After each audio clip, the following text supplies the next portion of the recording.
Praise the Lord. Amen. Hallelujah. Amen. Lahat tayo pinagaling ng ating Panginoon. Amen. Physically, emotionally, spiritually, mentally, God has healed us. Amen. That's why we're here. Patuloy na nagpupuri sa ating Panginoon. Tumayin na lahat mga kapatid. Amen. Hallelujah. Shall we sing that song again? You are the God that healeth me. Amen. Habang nanda natin ang ating mga pusong tumanggap sa kanyang mga salita. Glory to you, Lord Jesus.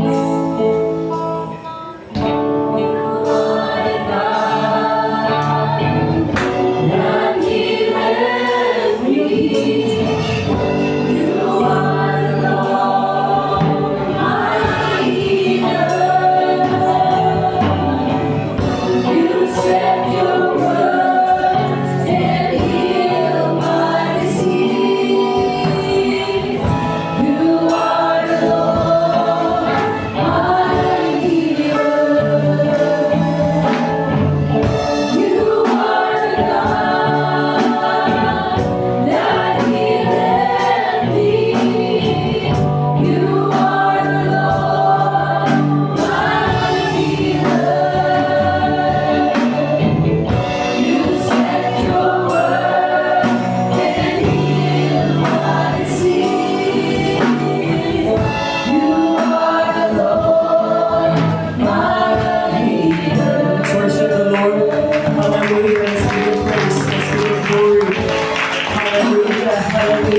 Jesus.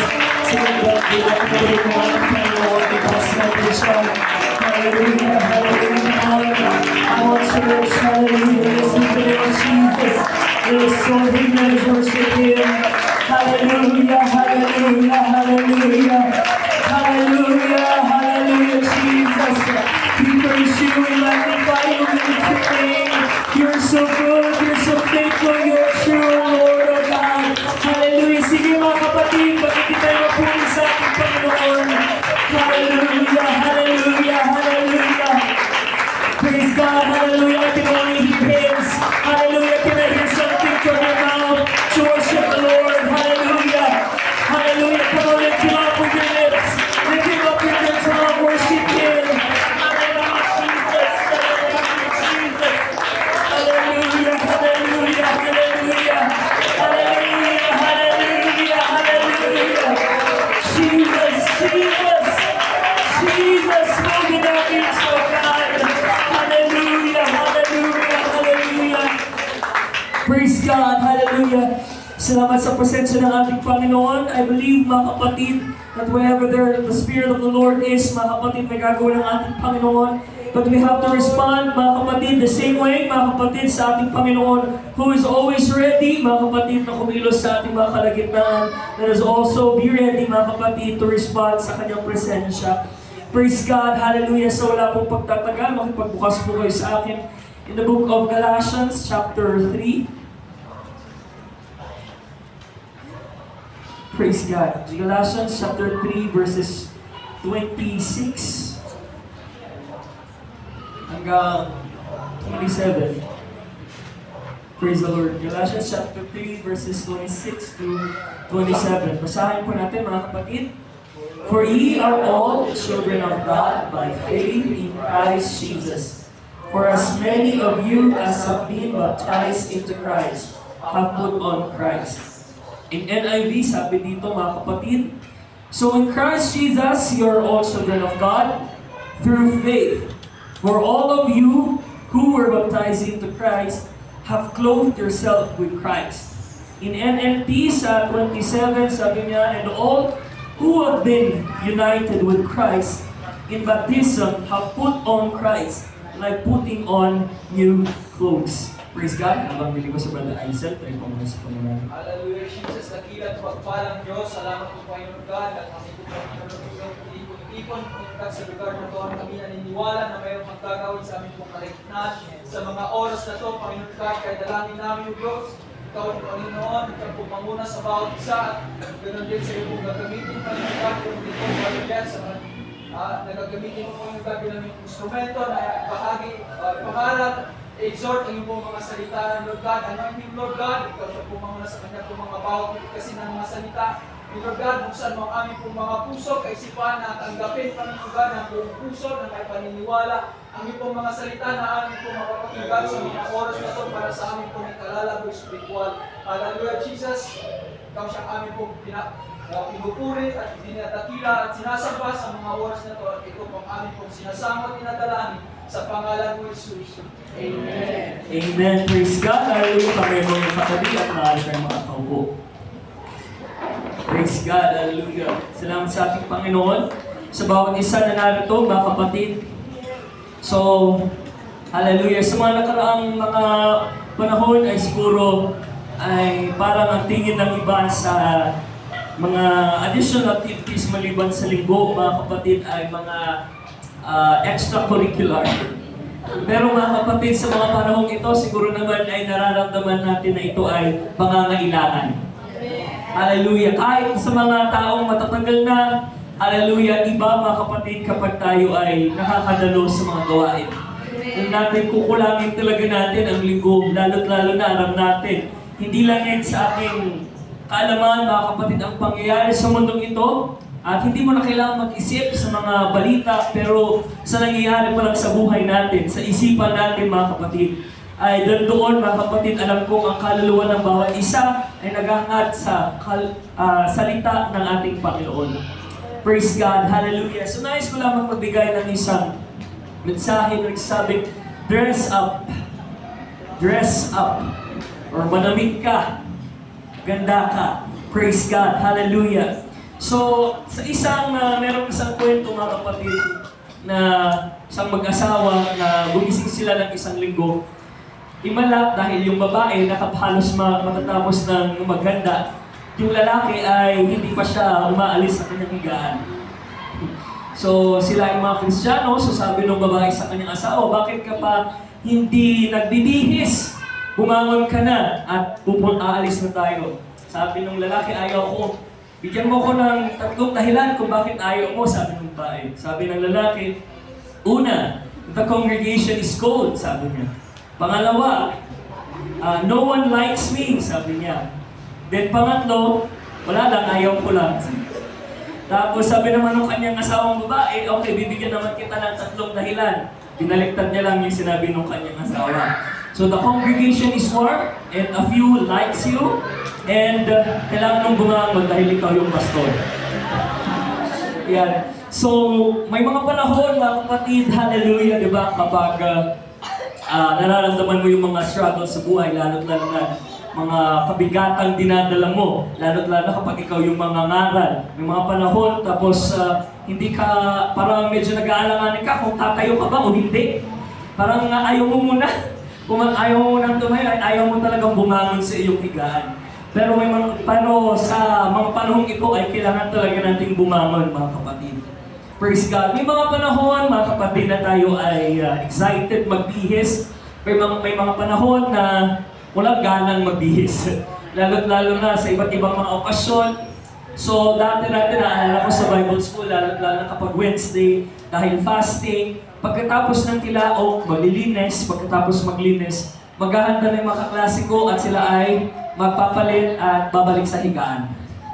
At hihintayin nila yung buzzer para dumiretso sila. So, pagbangon nila, yung iba nakakumot pa, kaya gigisingin, uy, bumangon na, 5 minutes na lang, magta-time na. Tapos pagtanggal nila ng higaan, nakabihis na pala sila. Dahil fasting nga, mga kapatid, gusto lang nilang matulog. Lalo na pag mga January, February, gano'n. So may mga panahon, nakakatamad talagang magbihis. May mga panahon, sobrang pagod, mga kapatid, na hindi na nakapagpapalit na tutulog. Lalo na kapag sunod-sunod yung mga gawain. Yung classes, lalo na pag Wednesday.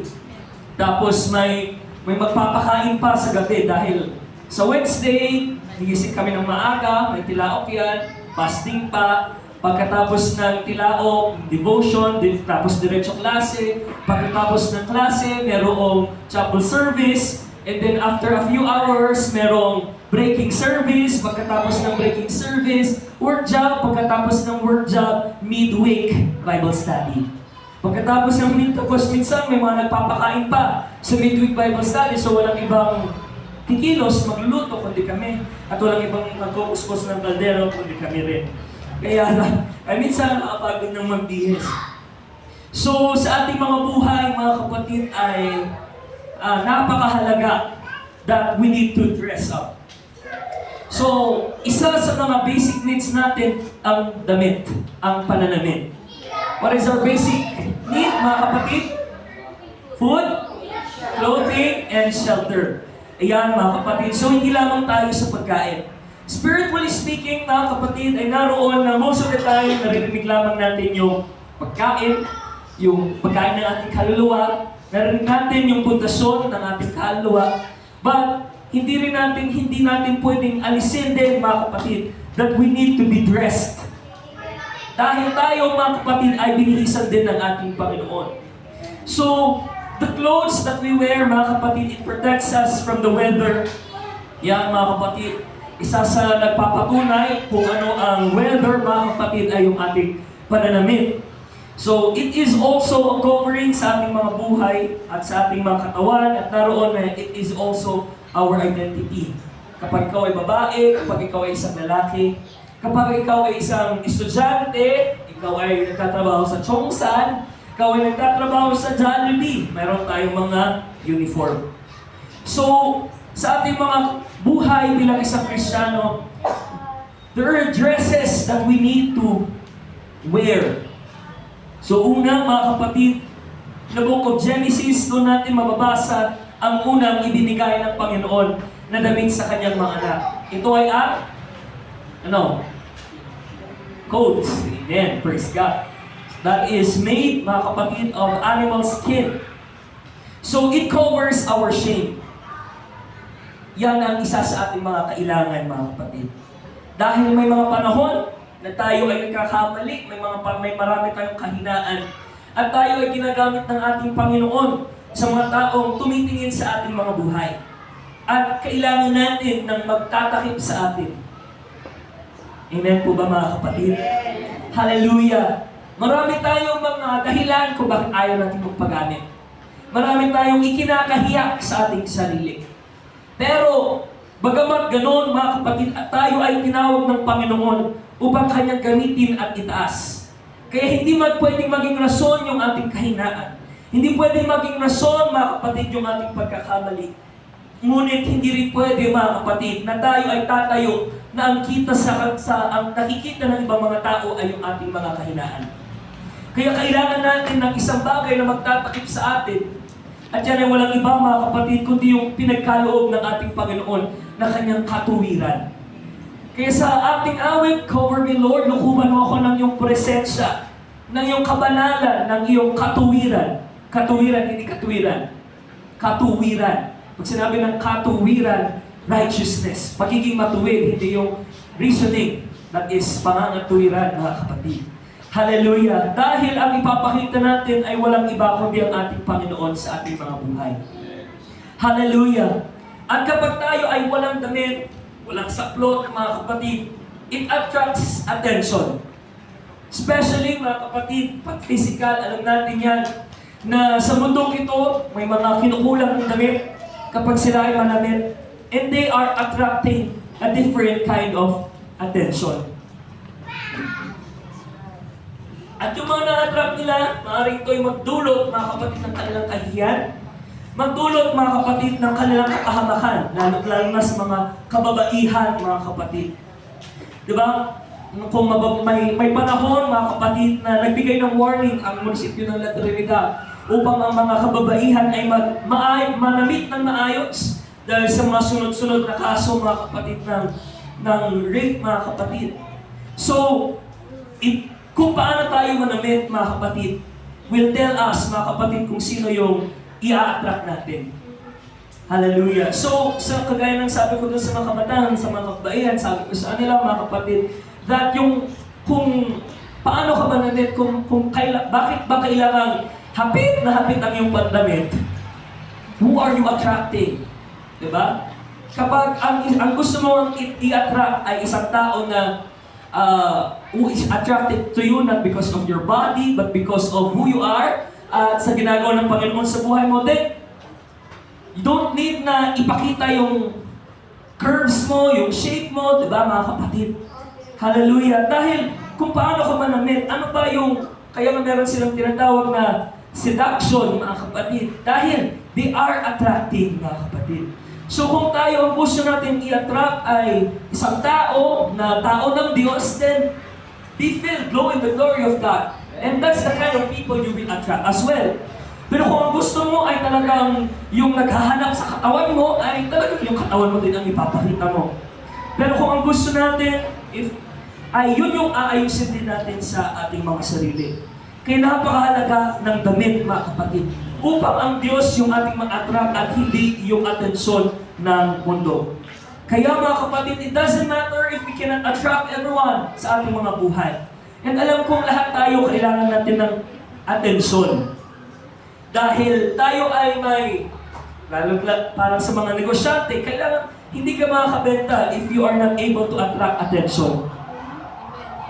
Hallelujah. So maging sa ating Kristiyano, hindi tayo makakapag-wilso if we are not able to get their attention. Pero alam natin, maraming mga tactics ang evangelism. And they are helpful, they are good. But there's nothing more, mga kapatid, than the covering na ipinagkakaloob ng ating Panginoon. Hayaan mo silang mamangha. Minsan yung attention, mga kapatid, na kinakailangan mo will come in a form of mockery. Will come in a form of questioning, mga kapatid. Pero though ganun yung kanilang reaction, mga kapatid, but in their mind, nagkakaroon ng curiosity. Kung bakit ka mahaba yung buhok, kung bakit mahaba ka manamit, Kung bakit hindi ka gagaya ng iba manamit. Although sa una mga kapatid, pagtatawanan ka. Pero habang patuloy ka nilang pinagmamasdan, makikita nila kung bakit at makikita nila yung glory ng ating Panginoon hanggang sa sila ay magtatanong kung bakit. At sa kanilang pagtatanong sa kanilang isipan, meron silang pagtatanto sa kanilang buhay, mga kapatid. O kaya sila magtatanong o mapapalapit dahil bakit ito? May mga ibang denominasyon, mga kapatid, na kagaya natin. Pero dumaan yung panahon na sila ay bumigay. Pero bakit itong isang kapatid na ito, bakit isang kaklasiko na ito, katrabaho na ito, hindi bumibigay? Ano yung pinagkaiba niya doon sa iba? Hallelujah! Kaya kailangan nating patunayan. Kaya binigyan tayo ng ating Panginoon ng pananamit, mga kapatid, na mag-cover sa bawat isa sa atin. Hallelujah! May mga panahon, mga kapatid, na iyakang tumayo, mga kapatid. Hallelujah! Hallelujah! Ito yung panahon na dapat tayong lumapit sa ating Panginoon upang tayo ay kanyang muling lukuban, mga kapatid. Hallelujah! Praise God! Number 2, mga kapatid, ay naroon yung the wedding garment. We are so familiar with this parable, mga kapatid, na nakapaloob sa Matthew chapter 22. And naroon, mga kapatid, na alam natin, itong taong ito na walang wedding garment ay hindi naanyaya, ay hindi siya yung original na anyayahan. Dahil yung mga original na may imbitasyon ay hindi dumalo.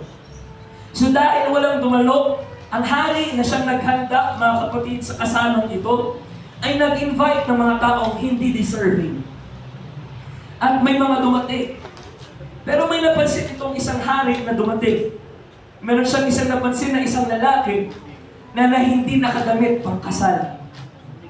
So the story, mga kapatid, it talks about grace, but it also talks about responsibility.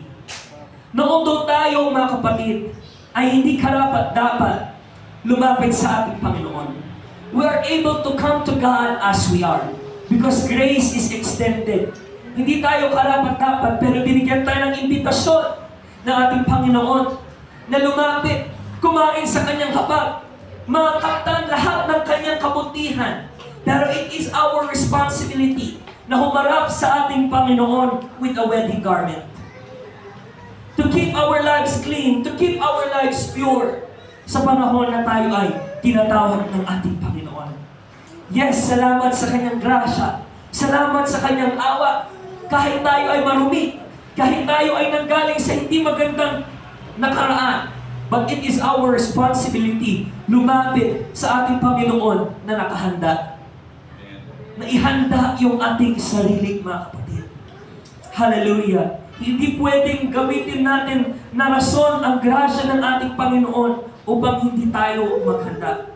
Ulitin ko, mga kapatid, although that man was not deserving to enter into the palace of the king, but he was graced, he was invited. Yes, pwede siya, pwede. Pwede kang maging anak ng Diyos, pwede mong maranasan lahat ng kabutihan ng ating Panginoon. But please come with the right attire. Hallelujah! Kaya sa kasal, mga kapatid, di ba? Di naman pwedeng naka-all black ka. Baka sabihin ng mga naniniwala sa mga superstitious belief, mga kapatid, ay may masama kang intensyon. Naka-all black, tapos kasal. Di ba, mga kapatid? Hallelujah! May mga right attire tayo sa mga panahong ito. Hallelujah! Praise God! So, the next one, mga kapatid, we have the royal robe of righteousness. Masyado ka itong bilis sa akin. Yan. So, in 1 Samuel chapter 18, verse 1 to 4, sahin natin. It came to pass, when he had made an end of speaking unto Saul, that the soul of Jonathan was knit in the soul of David, and Jonathan loved him as his own soul.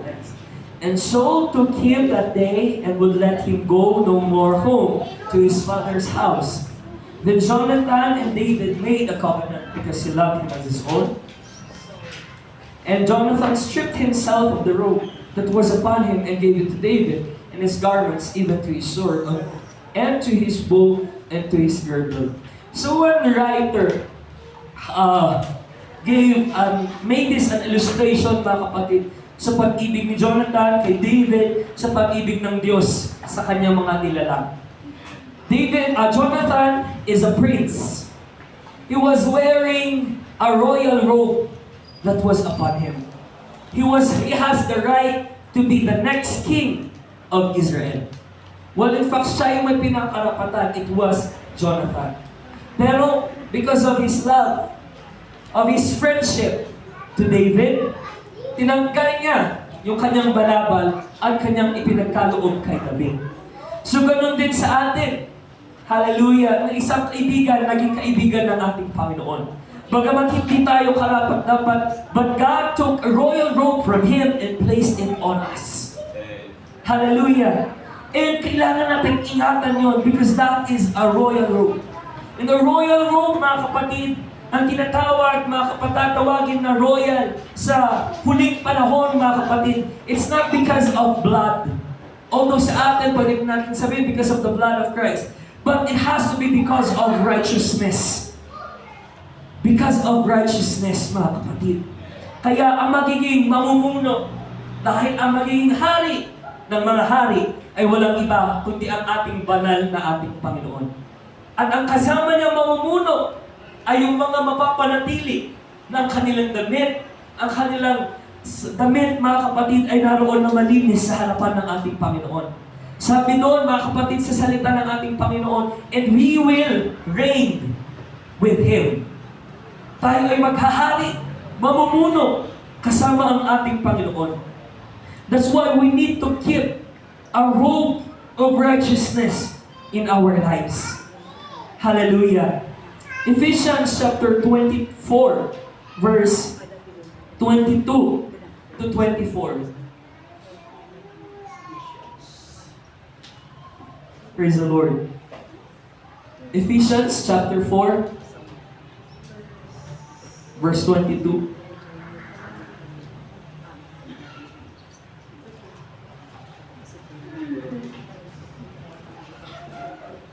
Amen. Basahin po natin, mga kapatid. Sabi dito, that he put off concerning the former conversation, the old man, which is corrupt according to the deceitful lusts, and be renewed in the spirit of your mind, and that he put on the new man, which after God is created in righteousness and true holiness. So nung tayo ay lumapit sa ating Panginoon, hiniling ng Panginoon ang kamatayan ng old man, ng old nature sa ating mga buhay. And we've got to put on the new man, mga kapatid, sa ating mga buhay. Hallelujah. Hindi pwede, mga kapatid, na tayo ay mamili, but we need to put on the new man. So, ano man yung ating kinagisnan, ano man yung ating kasanayan, always remind yourself, I'm a new man. I'm a new man. Minsan gagawin kasi nating rason yung ating kinagisnan.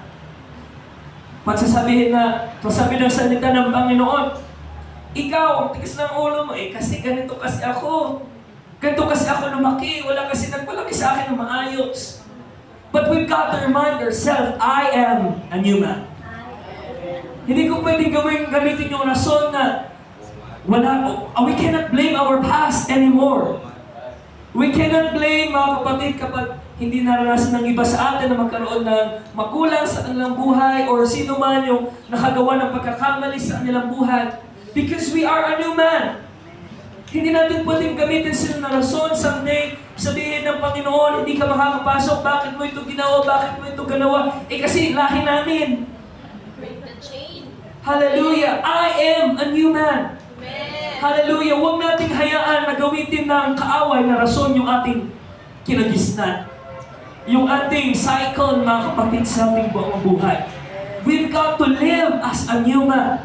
You've got to create a new identity. Kung nakilala ka man sa mundong ito ng mga kaibigan mo na ganito, na ganyan, create a new identity, mga kapatid. That's the power that God has given in us, mga kapatid. To create something new. Kaya kapag meron kang napapakinggan na hindi maganda, mga kapatid, mula sa ibang tao, at totoo naman, It's your job, mga kapatid, na gumawa ng panibagong ikaw. Panibagong kwento. Hallelujah. Dahil kaya ka binigyan ng Panginoon ng additional life. Panibagong buhay. Upang i-prove mo sa kanila, mga kapatid, na you are already a changed man, a new man. Hallelujah. Palakpakan na natin ang ating Panginoon. Praise God. Salamat sa mga patotoo, mga kapatid. Hallelujah. Praise God. Hindi ko alam kung ma-imagine ni Sister Julian na magiging karoon ng kanyang asawa, di ba? Praise God. Because he is a new man. Amen. Hallelujah. Kaya kahit man may mga pagkakamali sa nakaraan, nung wala ang ating Panginoon, may mga wrong choice. Pero habang tayo ay lumalapit at binabago ng ating Panginoon, yung mga mali na yon, mga kapatid, binibigyan tayo ng Panginoon ng pagkakataon upang baguhin. Diba? Hindi naman lahat na pumapasok sa church ay single. Walang asawa. May mga iba, may asawa na, mga kapatid. At hindi mo pwedeng anggalin sa buhay mo. Hallelujah. But what God is doing, He is changing. He is making a new man sa ating mga buhay. Praise God. Kaya kahit man, that's blessing. Na kahit na we have made a wrong choice in our life, but God is giving us grace.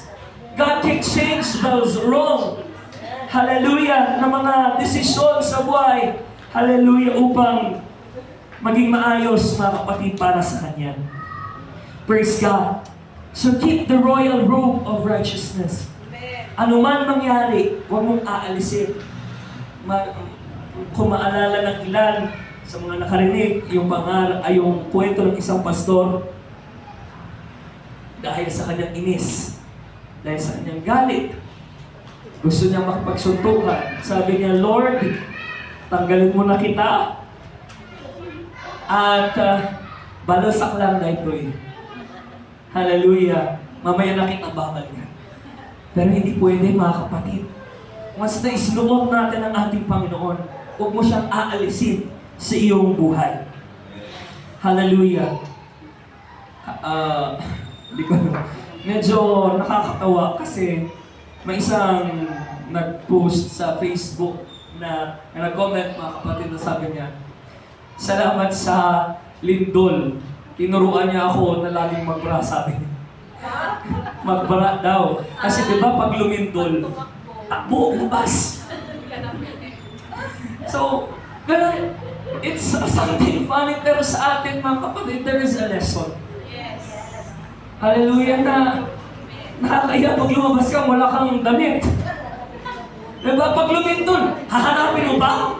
E paano pag nandun, saan ka natulog? At tapos, ang layo-layo ng damit mo, kung saan mo iniwan. May natutulog na nakaupad dyan. Yan. Pag biglang lumindol, tapos aalis ka, tatapo ka doon sa labas, wala kang patakip.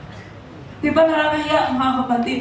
So, lalo tigit spiritually speaking, mga kapatid, sa ating Kristiyan, hindi natin alam kung kailan darating yung pagyanig sa ating mga buhay. Ito yung mensahe, mga kapatid, hindi natin alam kung kailan. Kailangan maging handa tayo na lumabas, mga kapatid. Handa tayo lagi. Hallelujah, yung damit natin talagang maayos. Hallelujah, praise God. So number 4, mga kapatid, the towel of servitude. And doon in John chapter 13, that Jesus was, yung tinali nga yung kanyang balat o yung kanyang towel upang hugasan, mga kapatid, yung paa ng kanyang mga disipulo. You also got to be ready to serve. Hallelujah. Sa mga panahon tayo ay tatawagin ng ating Panginoon, we've got to be ready. That's why we need to have a daily connection sa ating Panginoon so we are ready to serve, mga kapatid. Yung towel, that symbol, yung pag-ano niya na yun, mga kapatid, symbolizes His readiness na maglingkod. Hallelujah. Na huwag ganun din tayo, mga kapatid. Hallelujah, dahil tayo ay tinawag ng ating Panginoon upang maglingkod para sa kanyang kaharian. Thank you, Jesus.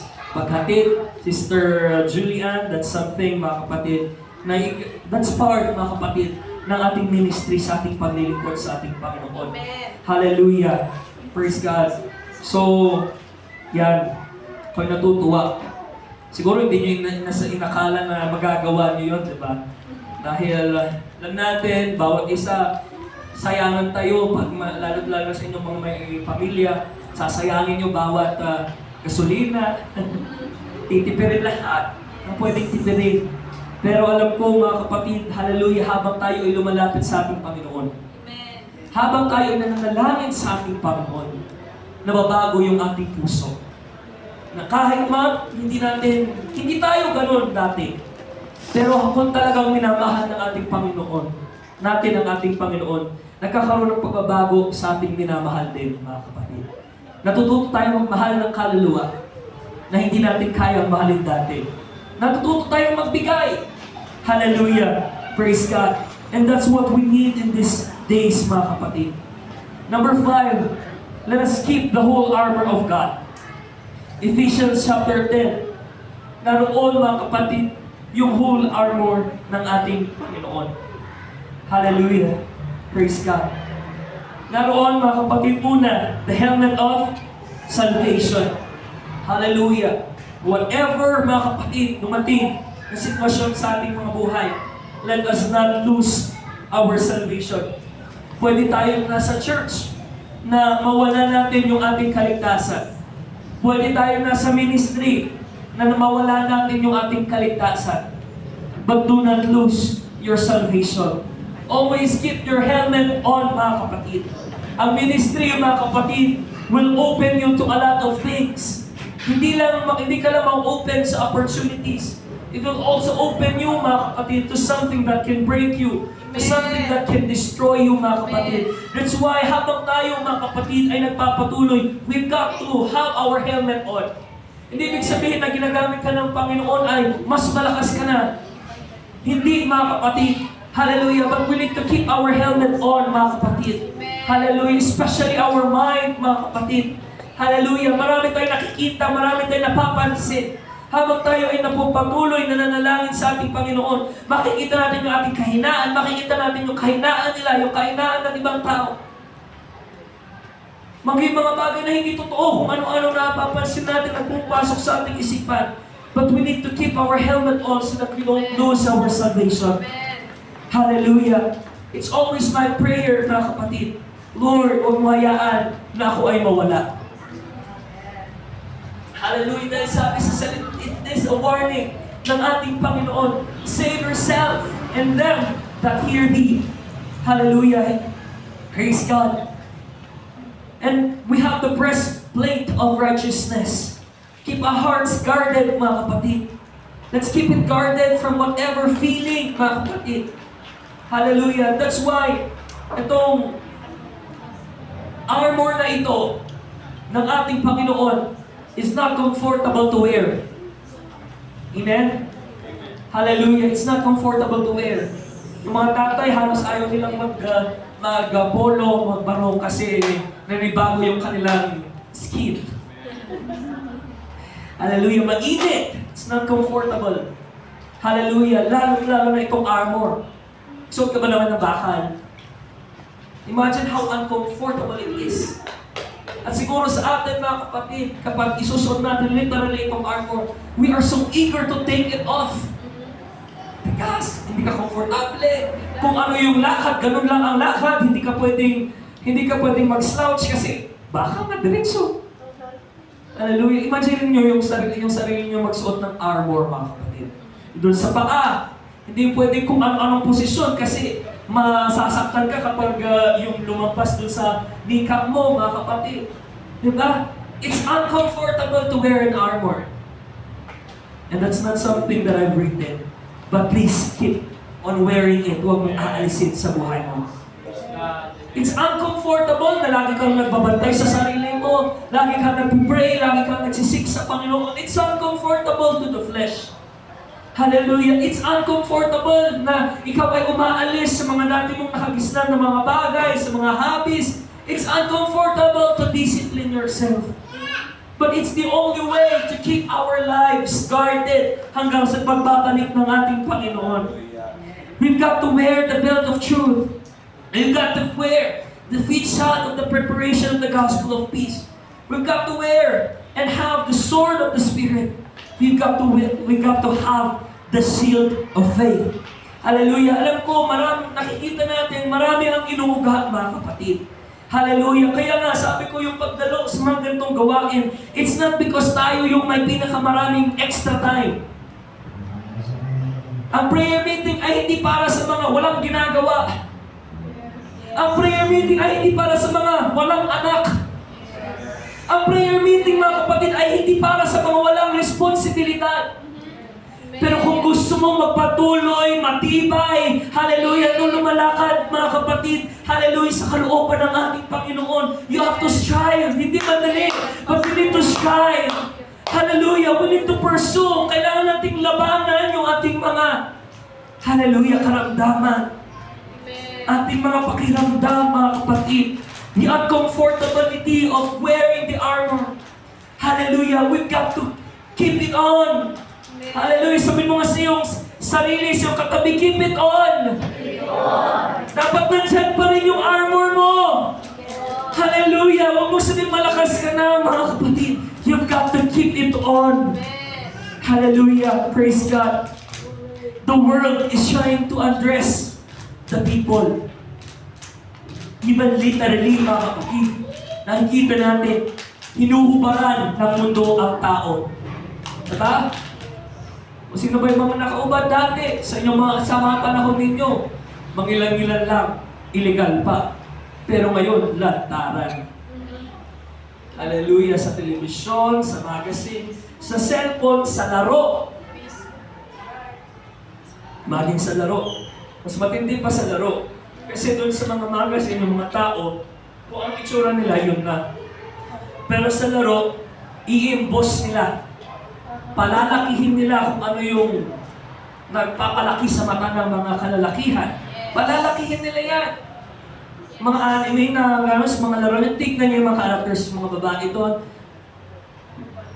Talagang i-emboss talaga nila. That's part of our cyberspace major, mga kapatid. Hallelujah. Just yung college. So, we've got to, itong ginagawa ng kaaway, hinuhubaran tayo. Until it's already okay na magubad. It's okay na magubad, mga kapatid. Yan ang ginagawa ng kaaway. Think of it spiritually, ganoon din sa ating mga buhay. It's trying to make us feel comfortable, unclothed, unarmored. Hindi kanya agad, isa sa mga taktik ng kaaway ay, hindi kanya kaagad susuburin. Pero hahayaan kanya, papaypayan kanya. Hanggang sa sasabihin mo, wala naman akong problema, hindi ko kailangan ng prayer meeting. Wala naman akong problema, hindi ko na kailangan ng aking Bible. Wala naman akong problema, hindi ko na kailangan mag-pray. Hanggang sa hubad ka na. At kung hubad ka na, wala ka ng pananggalang sa mga ginagawa ng kaaway sa buhay mo. Darating ang pagsubok. Hallelujah.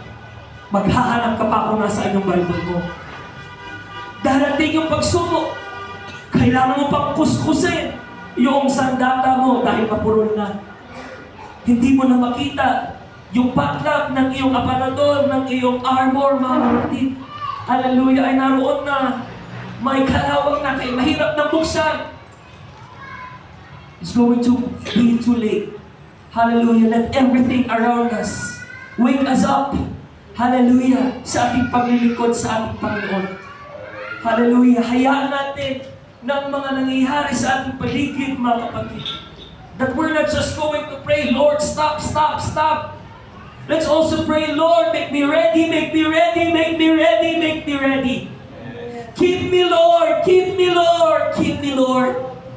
Hallelujah, keep me. Hallelujah, praise God. Makikita natin yung mga taong maraming pagsubok, nakahanda.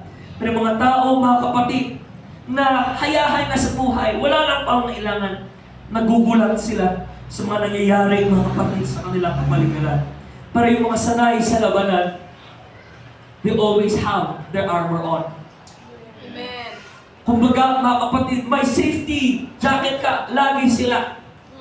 Hallelujah. Mga sa atin bilang isang Kristiyano, lahat tayo meron. Lahat tayo pinagkalooban ng Panginoon ng mga bagay upang ating malabanan. Anumang pagsubok sa buhay na ito, pinagkaloob lahat ng ating Panginoon. Amen. Minsan lamang ating isinasantabi o kaya ibinabaon, mga kapatid.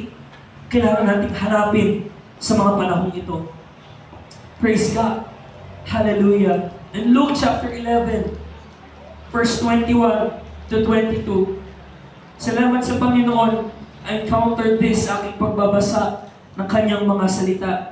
Noong time, sabi ko, grabe talaga after ako nagturo nung series na yon, mga kapatid. But sabi ko, Lord, I will push myself to read your words. In 11:21, sabi niya Amplified, when a strong man, fully armed from his courtyard, guards his own dwelling, his belongings are undisturbed. His property is at peace and is secured. Alam ko, marami tayong ginagain sa buhay at gusto natin ito ay secure dahil ayaw nating mawala yung ating pinaghirapan. Verse 22, but when one stronger than he attacks him and conquers him, he robs him of his whole armor on which he had relied and divides up and distributes all his goods as plunder or spoil, mga kapatid. Hallelujah. Praise God. We can only survive and win when we have our armor on. Hallelujah. Alam kong hindi madali to get to where we are, Sister Mila. Hindi madali. Hallelujah. Nanarating natin itong taon na ito. At ayaw natin itong mawala. Dahil pwede itong mawala sa ating mga buhay. You've got to guard it. You've got to keep it safe and secure. Hindi natin siya ilalagay, mga kapatid, na siguro naman, okay lang, siguro naman, walang bagyo. Siguro naman. Hallelujah, sa mga nakaraang bagyo, lagi kami tinatawagan, itaas niyo yung mga gamit, itaas niyo yung mga gamit. Ganon din, mga kapatid, sa ating mga buhay. Let's keep it safe and secure dahil pwede yang mawala. Pwede yang mawala. Sasabihin ko sa inyo, pwede yang mawala. Ano ba naman yan, Brother Jeff? Nakaka-discourage ka naman. Pero yan ang katotohanan. Hallelujah. Because we need to fight. We need to keep guard, mga kapatid. Hallelujah. The devil will make you feel okay for a while. To keep you comfortable until you lay down your weapon. Until you lay down your armor. Because everything is already okay. Hallelujah. Because the devil cannot penetrate against the armor of God. That's why he will make you lay it down. Dahil yan ay pinagkaloob ng Panginoon, nothing can penetrate against anything that God has given you. But once you lay it down, wala na. But once you keep your weapons and armor down, it's the time He'll suddenly attack sa ating mga buhay. Hallelujah. Praise God. Ingatan natin ang ating mga sarili, mga kapatid. Ingatan natin ang ating kaluluwa. Let's not be comfortable sa ating paglilingkod sa ating Panginoon. Let's not take the least in investing in our lives. Let's do extra measures upang tayo ay manatili sa kalooban ng ating Panginoon. Humahaba ang ating restoration list. Huwag mo hayaan na pati ikaw masama sa mga pangalan ito. Hallelujah! Restoration man, mga kapatid, every day we need restoration sa ating Panginoon. Pero yung hindi ka na makita, hindi ka na mahagila, huwag mong hayaan na ikaw ay dumating sa ganun, mga kapatid, na kalagayan. Huwag natin ilagay ang ating mga sarili sa alanganin. The world is preparing for the big one. So do we as Christians. We need to get dressed. We need to get ready. We need to be preserved. We need to be pure. We need to live righteous. We need to be covered. We need to be sanctified. We need to be set apart, consecrated for the use of God, so that one day He will clothe us in glory. Hallelujah. darating ang araw, mga kapatid, hallelujah, that God will clothe us in glory. Ngayon pa lamang, mga kapatid, ay naroon, nakikita na natin, may mga tao tayong tinitingnan dahil sa ginagawa nila ng Panginoon sa kanilang mga buhay, where they glow with the glory of God.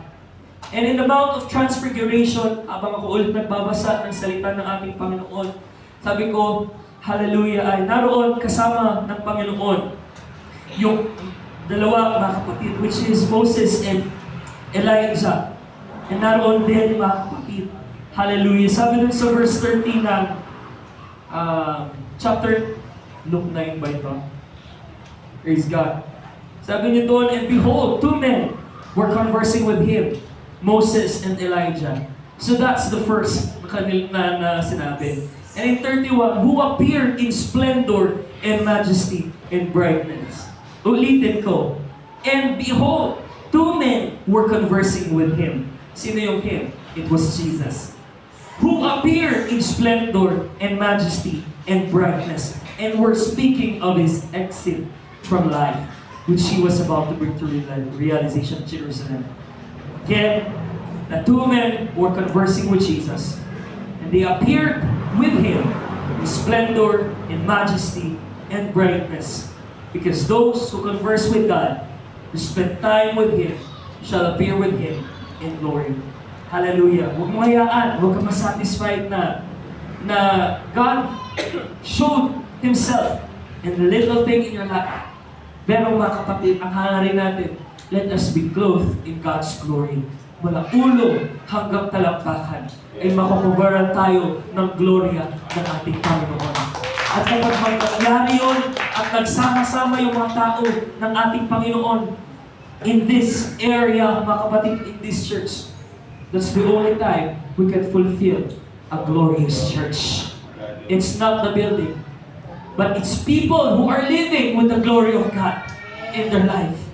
Because the glory of the church is not the building, but it's the God who dwells in each and every person in that building. Habang tayo tumatayo, mga kapatid, hallelujah Jesus, hallelujah Jesus. Praise God. Let us focus on God. Hallelujah. Habang tayo ay lumalapit sa ating Panginoon. Praise God. Ating ihanda yung